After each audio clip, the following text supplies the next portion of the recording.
Morning everyone! Happy Tuesday! Ang niluluto ko pala ngayon ay sinigang na pork.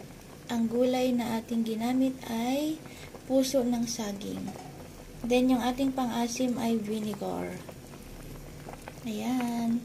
Habang nagpalambot tayo ng pork mga kapatid, naglagay na rin tayo ng sibuyas, then malalaki ang slice, luya, tsaka bawang. Yung bawang hindi na dudurugin, buo lang siya. Ayan. Malapit nang lumambot yung ating gulay. Then, natimplahan ko na rin siya. Ngayon naman, titikman natin.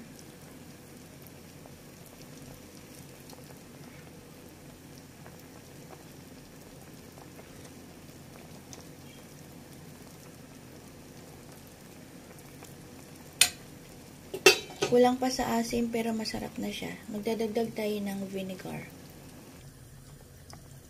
Yan na. Dadagdagan na natin yung ating vinegar. Then, lalagyan naman natin ngayon ng sili. Pampadagdag amoy. Pampabango.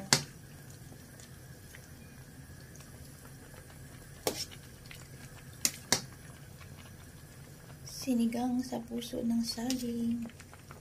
Then, tikman natin ulit.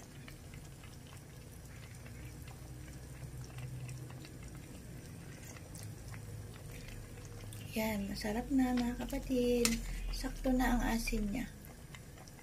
Iba yung asim kapag vinegar yung ating ginamit eh. Kapag ganitong gulay po, kailangan vinegar po yung pang-asim natin. Pwede rin siguro mag-try tayo ng sampalok. Pero ito yung nakasanayan namin yung pang-asim sa puso ng saging. Kapag isisigang ay vinegar. Ayan.